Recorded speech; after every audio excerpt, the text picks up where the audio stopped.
യെശയ്യാ അധ്യായം 1. ജനത്തിൻ്റെ അതിക്രമങ്ങൾ. ആമോസിൻ്റെ പുത്രനായ യെശയ്യായ്ക്ക് യൂദാ രാജാക്കന്മാരായ ഉസിയ, യോഥാം, ആഹാസ്, ഹെസക്കിയ എന്നിവരുടെ കാലത്ത് യൂദയായെയും ജെറുസലേമിനെയും കുറിച്ചുണ്ടായ ദർശനം. ആകാശങ്ങളെ ശ്രവിക്കുക, ഭൂതലമേ ശ്രദ്ധിക്കുക. കർത്താവ് അരുളിച്ചെയ്യുന്നു, ഞാൻ മക്കളെ പോറ്റി വളർത്തി, എന്നാൽ അവർ എന്നോട് കലഹിച്ചു. കാള അതിൻ്റെ ഉടമസ്ഥനെ അറിയുന്നു, കഴുത അതിൻ്റെ യജമാനൻ്റെ തൊഴുത്തും. എന്നാൽ ഇസ്രായേൽ ഗ്രഹിക്കുന്നില്ല, എൻ്റെ ജനം മനസ്സിലാക്കുന്നില്ല. തിന്മ നിറഞ്ഞ രാജ്യം, അനീതിയുടെ ഭാരം വഹിക്കുന്ന ജനം, ദുഷ്കർമ്മികളുടെ സന്തതി, ദുർമാർഗികളായ മക്കൾ. അവർ കർത്താവിനെ പരിത്യജിക്കുകയും ഇസ്രായേലിൻ്റെ പരിശുദ്ധനെ നിന്ദിക്കുകയും ചെയ്തു. അവർ എന്നിൽ നിന്നും തീർത്തും അകന്നുപോയി. ഇനിയും നിങ്ങളെ പ്രഹരിക്കണമോ? എന്തേ നിങ്ങൾ തിന്മയിൽ തന്നെ തുടരുന്നു? നിങ്ങളുടെ ശിരസ് മുഴുവൻ വ്രണമാണ്, ഹൃദയം തളർന്നു പോയിരിക്കുന്നു. ഉള്ളങ്കാൽ മുതൽ ഉച്ചി വരെ ക്ഷതമേൽക്കാത്ത ഒരിടവുമില്ല. ചതവുകളും വ്രണങ്ങളും രക്തമൊലിക്കുന്ന മുറിവുകളും മാത്രം. അവയെ കഴുകി വൃത്തിയാക്കുകയോ വെച്ചുകെട്ടുകയോ ആശ്വാസത്തിന് തൈലം പുരട്ടുകയോ ചെയ്തിട്ടില്ല. നിങ്ങളുടെ രാജ്യം ശൂന്യമായി, നിങ്ങളുടെ നഗരങ്ങൾ കത്തിനശിച്ചു. നിങ്ങൾ നോക്കി നിൽക്കെ വിദേശീയർ നിങ്ങളുടെ ദേശം വിഴുങ്ങിക്കളഞ്ഞു. വിദേശികൾ നശിപ്പിച്ചതുപോലെ അത് നിർജ്ജനമായിരിക്കുന്നു. മുന്തിരിത്തോപ്പിലെ കുടിൽ പോലെയും വെള്ളരിത്തോട്ടത്തിലെ മാടം പോലെയും ആക്രമിക്കപ്പെട്ട നഗരം പോലെയും സിയോൻ പുത്രി ഉപേക്ഷിക്കപ്പെട്ടിരിക്കുന്നു.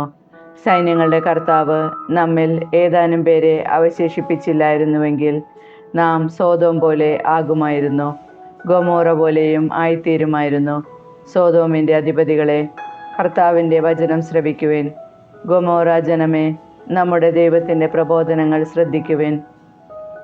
കർത്താവ് അരുളിച്ചെയ്യുന്നു, നിങ്ങളുടെ നിരവധിയായ ബലികൾ എനിക്കെന്തിന്?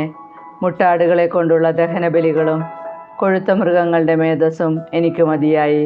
കാളകളുടെയോ ആട്ടിൻകുട്ടികളുടെയോ മുട്ടാടിൻ്റെയോ രക്തം കൊണ്ട് ഞാൻ പ്രസാദിക്കുകയില്ല. എൻ്റെ സന്നിധിയിൽ വരാൻ, എൻ്റെ അങ്കണത്തിൽ കാലുകുത്താൻ ഇവ വേണമെന്ന് ആര് നിങ്ങളോട് പറഞ്ഞു? വ്യർത്ഥമായ കാഴ്ചകൾ ഇനിമേൽ അർപ്പിക്കരുത്. ധൂപം എനിക്ക് മ്ലേച്ഛ വസ്തുവാണ്. നിങ്ങളുടെ അമാവാസിയും സാപത്തും സമ്മേളനങ്ങളും നിങ്ങളുടെ അനീതി നിറഞ്ഞ ഉത്സവങ്ങൾ എനിക്ക് സഹിക്കാനാവില്ല. നിങ്ങളുടെ അമാവാസികളും ഉത്സവങ്ങളും ഞാൻ വെറുക്കുന്നു. അവ എനിക്ക് ഭാരമായിരിക്കുന്നു, അവ എനിക്ക് ദുസ്സഹമായി തീർന്നിരിക്കുന്നു. നിങ്ങൾ കരങ്ങൾ ഉയർത്തുമ്പോൾ ഞാൻ നിങ്ങളിൽ നിന്ന് മുഖം മറയ്ക്കും. നിങ്ങൾ എത്ര പ്രാർത്ഥിച്ചാലും ഞാൻ കേൾക്കുകയില്ല. നിങ്ങളുടെ കരങ്ങൾ രക്തപങ്കിലമാണ്. നിങ്ങളെ തന്നെ കഴുകി വൃത്തിയാക്കുവിൻ. നിങ്ങളുടെ ദുഷ്കർമ്മങ്ങൾ എൻ്റെ സന്നിധിയിൽ നിന്ന് നീക്കിക്കളയുവിൻ. നിങ്ങളുടെ അകൃത്യങ്ങൾ അവസാനിപ്പിക്കുവിൻ. നന്മ പ്രവർത്തിക്കാൻ ശീലിക്കുവിൻ. നീതി അന്വേഷിക്കുവിൻ. മർദ്ദനം അവസാനിപ്പിക്കുവിൻ.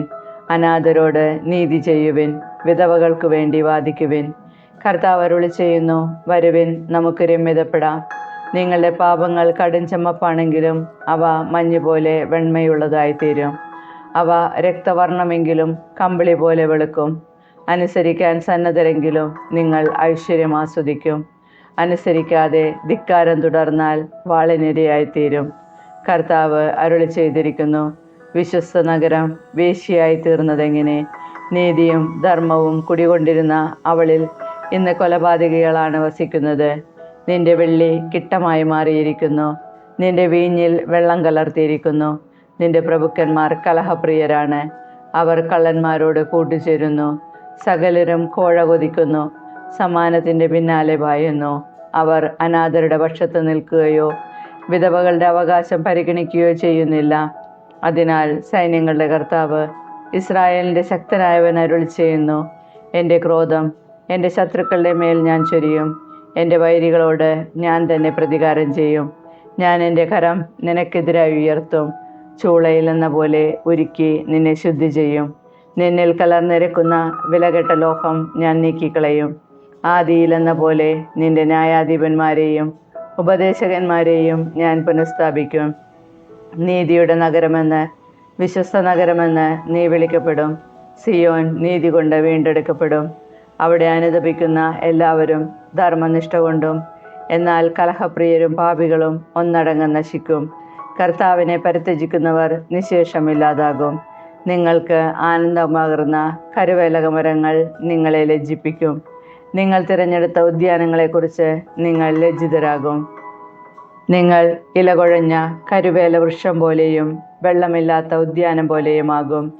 ബലവാൻ ചണനാര് പോലെയും അവൻ്റെ പ്രവൃത്തികൾ തീപ്പൊരി പോലെയുമായിത്തീരും. രണ്ടും ഒന്നിച്ച് കത്തി നശിക്കും. അഗ്നി ശമിപ്പിക്കാൻ ആരും ഉണ്ടാവുകയില്ല. ഏശയ്യ അദ്ധ്യായം 2. ജെറുസലേം രക്ഷാകേന്ദ്രം. യൂദയായെയും ജെറുസലേമിനെയും കുറിച്ച് ആമോസിൻ്റെ പുത്രനായ ഏശയ്യായ്ക്കുണ്ടായ അരുളപ്പാട്. അവസാന നാളുകളിൽ കർത്താവിൻ്റെ ആലയം സ്ഥിതി ചെയ്യുന്ന പർവ്വതം എല്ലാ പർവ്വതങ്ങൾക്കും മുകളിൽ ഉയർന്നു നിൽക്കും. എല്ലാ ജനതകളും അതിലേക്കൊഴുകും. അനേകം ജനതകൾ പറയും, വരുവിൻ, നമുക്ക് കർത്താവിൻ്റെ ഗിരിയിലേക്ക്, യാക്കോബിൻ്റെ ദൈവത്തിൻ്റെ ഭവനത്തിലേക്ക് പോകാം. അവിടുന്ന് തൻ്റെ മാർഗങ്ങൾ നമ്മെ പഠിപ്പിക്കും. നാം ആ പാതകളിൽ ചരിക്കും. കർത്താവിൻ്റെ നിയമം സിയോനിൽ നിന്ന് പുറപ്പെടും. അവിടുത്തെ വചനം ജെറുസലേമിൽ നിന്നും. അവിടുന്ന് ജനതകളുടെ മധ്യത്തിൽ വിധികർത്താവായിരിക്കും. ജനപദങ്ങളുടെ തർക്കങ്ങൾ അവസാനിപ്പിക്കും. അവരുടെ വാൾ ഒഴുവും. അവരുടെ കുന്തം വാക്കത്തിയുമായി അടിച്ചു രൂപപ്പെടുത്തും. രാജ്യം രാജ്യത്തിനെതിരെ വാളുയർത്തുകയില്ല. അവർ ഇനിമേൽ യുദ്ധപരിശീലനം നടത്തുകയില്ല. യാക്കോബിൻ്റെ ഭവനമേ വരിക, നമുക്ക് കർത്താവിൻ്റെ പ്രകാശത്തിൽ വ്യാപരിക്കാം. കർത്താവിൻ്റെ ദിനം. അങ്ങ് സ്വന്തം ജനത്തെ, യാക്കോബിൻ്റെ ഭവനത്തെ കൈവിട്ടിരിക്കുന്നു. കാരണം രാജ്യം കിഴക്ക് നിന്നുള്ള ആഭിചാരകന്മാരെ കൊണ്ട് നിറഞ്ഞിരിക്കുന്നു. ഫിലിസ്ത്യരെ പോലെ ഭാവി പറയുന്നവരും അവരുടെ ഇടയിൽ ധാരാളമുണ്ട്. അന്യജനതകളുമായി അവർ കൂട്ടുചേരുന്നു. അവരുടെ ദേശം സ്വർണവും വെള്ളിയും കൊണ്ട് നിറഞ്ഞിരിക്കുന്നു. അവരുടെ നിക്ഷേപങ്ങൾക്ക് അളവില്ല. അവരുടെ ദേശം കുതിരകളെ കൊണ്ട് നിറഞ്ഞിരിക്കുന്നു. അവരുടെ രഥങ്ങൾ സംഖ്യാതീതമാണ്. അവരുടെ ദേശം വിഗ്രഹങ്ങൾ കൊണ്ട് നിറഞ്ഞിരിക്കുന്നു. തങ്ങൾ തന്നെ നിർമ്മിച്ച ശില്പങ്ങളുടെ മുൻപിൽ, തങ്ങളുടെ തന്നെ കരവേലയുടെ മുൻപിൽ അവർ കുമ്പിടുന്നു. മർത്യൻ അവമാനിതനാകുന്നു. മനുഷ്യൻ തന്നെ തന്നെ തരം താഴ്ത്തുന്നു. അവരോട് ക്ഷമിക്കരുതേ. പാറക്കെട്ടിനുള്ളിൽ പ്രവേശിക്കുവിൻ, പൊടിയിൽ ഒളിക്കുവിൻ. അങ്ങനെ കർത്താവിൻ്റെ ഭീകരതയിൽ നിന്നും അവിടുത്തെ മഹാതിശയത്തിൽ നിന്നും രക്ഷപ്പെടുവിൻ. മനുഷ്യൻ്റെ അഹന്ത തല താഴ്ത്തും, അഹങ്കാരികളെ എളിമപ്പെടുത്തും. കർത്താവ് മാത്രം ആ ദിനത്തിൽ ഉയർന്നു നിൽക്കും. കർത്താവിന് ഒരു ദിനമുണ്ട്, അഹന്തയും ഉന്നതഭാവവുമുള്ള എല്ലാറ്റിനും എതിരായ ദിനം. ലബനോനിലെ ഉന്നതമായ ദേവദാരുവിനും ബാഷാനിലെ കരുവേലകത്തിനും ഉന്നതമായ പർവ്വതങ്ങൾക്കും ഉയർന്ന കുന്നുകൾക്കും ഉന്നതമായ സകല ഗോപുരങ്ങൾക്കും എല്ലാ ശക്തിദുർഗങ്ങൾക്കും താർഷീഷിലെ കപ്പലുകൾക്കും മനോഹരമായ എല്ലാ ശില്പങ്ങൾക്കും എതിരായ ദിനം. മനുഷ്യൻ്റെ അഹങ്കാരത്തിന് അറുതി വരും. ഗർവിഷ്ഠൻ വിനീതനാക്കപ്പെടും. അന്ന് കർത്താവ് മാത്രം ഉയർന്നു നിൽക്കും. വിഗ്രഹങ്ങൾ നിശേഷം തകർക്കപ്പെടും. ഭൂമിയെ പ്രകമ്പനം കൊള്ളിക്കാൻ കർത്താവ് വരുമ്പോൾ ഉജ്ജ്വല പ്രഭാവത്തിൻ്റെ ഭീതിദായകമായ ദർശനത്തിൽ നിന്ന് മനുഷ്യർ പാറയിടുക്കുകളിലും ഗുഹകളിലും ഓടി ഒളിക്കും. ആരാധിക്കാൻ വേണ്ടി സ്വർണവും വെള്ളിയും കൊണ്ട് നിർമ്മിച്ച വിഗ്രഹങ്ങളെ അന്നവർ പെരിച്ചാഴിക്കും വാവലിനുമായി ഉപേക്ഷിക്കും. ഭൂമിയെ പ്രകമ്പനം കൊള്ളിക്കാൻ കർത്താവ് വരുമ്പോൾ അവിടുത്തെ ഉജ്ജ്വല പ്രഭാവത്തിൻ്റെ ഭീതിദായകമായ ദർശനത്തിൽ നിന്ന് പാറയിടുക്കുകളിലും ഉയർന്ന പാറകളിലും ഓടിയൊളിക്കാൻ വേണ്ടി തന്നെ. മനുഷ്യനിൽ ഇനി വിശ്വാസം അർപ്പിക്കരുത്. അവൻ ഒരു ശ്വാസം മാത്രം. അവനെന്ത് വിലയുണ്ട്? ഏശയ്യ അദ്ധ്യായം 3. ജെറുസലേമിൽ അരാജകത്വം. ഇതാ, കർത്താവ്, സൈന്യങ്ങളുടെ കർത്താവ് യൂദായിൽ നിന്നും ജെറുസലേമിൽ നിന്നും എല്ലാ താങ്ങും തുണയും അപ്പവും വെള്ളവും എടുത്തു മാറ്റുന്നു. ധീരനും പടയാളിയും ന്യായാധിപനും പ്രവാചകനും ഭാവി പറയുന്നവനും ശ്രേഷ്ഠനും സൈന്യാധിപനും പ്രഭുവും ഉപദേഷ്ടാവും മന്ത്രവാദിയും ആഭിചാരകനും ഇല്ലാതാകും. ഞാൻ ബാലന്മാരെ അവരുടെ രാജാക്കന്മാരാക്കും. ശിശുക്കൾ അവരെ ഭരിക്കും. ജനം പരസ്പരം പീഡിപ്പിക്കും. ഓരോരുത്തനും തൻ്റെ കൂട്ടുകാരനെയും അയൽക്കാരനെയും ചൂഷണം ചെയ്യും. യുവാക്കൾ വൃദ്ധരെയും അധമൻ മാന്യനെയും അപമാനിക്കും. ഒരുവൻ തൻ്റെ പിതൃഭവനത്തിൽ പ്രവേശിച്ച് സഹോദരനെ പിടിച്ചു നിർത്തി പറയും, നിനക്കൊരു മേലങ്കിയുണ്ട്, നീ ഞങ്ങളുടെ നേതാവായിരിക്കുക. ഈ നാശകൂമ്പാരം നിന്റെ അധീനതയിലായിരിക്കും. അന്ന് അവൻ മറുപടി പറയും, ഞാൻ വൈദ്യനല്ല, എൻ്റെ വീട്ടിൽ അപ്പമോ മേലങ്കിയോ ഇല്ല. നീ എന്നെ ജനനേതാവാക്കരുത്. ജെറുസലേമിൻ്റെ കാലിടറി. യൂദ നിബദിച്ചു.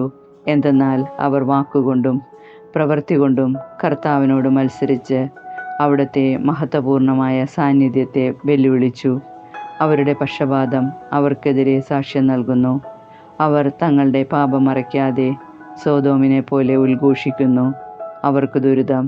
അവർ തങ്ങളുടെ മേൽ തിന്മ വിളിച്ചു വരുത്തിയിരിക്കുന്നു. നീതിമാന്മാരോട് പറയുക, നിങ്ങൾക്ക് നന്മ വരും. നിങ്ങളുടെ പ്രവൃത്തികളുടെ ഫലം നിങ്ങൾ അനുഭവിക്കും. ദുഷ്ടന് ദുരിതം. അവൻ്റെ മേൽ തിന്മ വരുന്നു. അവൻ ചെയ്തത് അവനോട് ചെയ്യും. എൻ്റെ ജനം, കുട്ടികളാണ് അവരുടെ മർദ്ദകർ, സ്ത്രീകളാണ് അവരുടെ മേൽ ഭരണം നടത്തുന്നത്. എൻ്റെ ജനമേ, നിങ്ങളുടെ നേതാക്കന്മാർ നിങ്ങളെ വഴിതെറ്റിക്കുന്നു. എങ്ങോട്ട് തിരിയണമെന്ന് നിങ്ങൾ അറിയുന്നില്ല.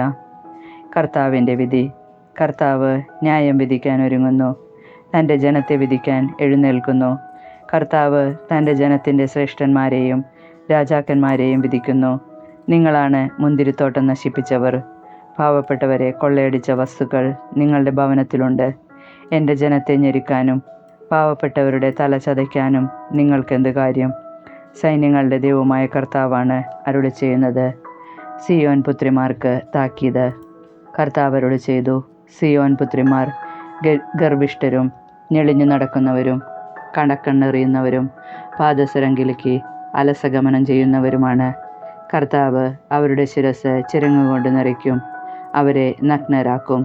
അന്ന് കർത്താവ് അവരുടെ പാദസരത്തിൻ്റെ അലങ്കാരവും തലമുടി നാടയും കിരീടവും കുണ്ടലവും വളയും കർണപടവും ശിരോവസ്ത്രവും തോൾവളയും അരപ്പട്ടയും സുഗന്ധച്ചിമിഴും ഏലസും മുദ്രമോതിരവും മൂക്കുത്തിയും വിലപിടിച്ച വസ്ത്രവും മേലങ്കിയും കുപ്പായവും ചെറുസഞ്ചിയും ലോലമായ വസ്ത്രവും പട്ടുവസ്ത്രവും തലപ്പാവും മൂടുപടവും എടുത്തുമാറ്റും. പരിമളത്തിന് പകരം ദുർഗന്ധം, അരപ്പട്ടയ്ക്ക് പകരം കയർ, പിന്നിയ തലമുടിക്ക് പകരം കഷണ്ടി, വിലപിടിപ്പുള്ള പുറങ്കുപ്പായത്തിന് പകരം ചാക്ക്, സൗന്ദര്യത്തിന് പകരം അവമതി. നിന്റെ പുരുഷന്മാർ വാളിനിരയാകും, പ്രബലന്മാർ യുദ്ധത്തിൽ നിലംപതിക്കും. നഗര കവാടങ്ങൾ വിലപിക്കും. ബലാത്കാരത്തിന് ഇരയായി നീ തറയിലിരിക്കും. ഏശയ്യ അദ്ധ്യായം 4.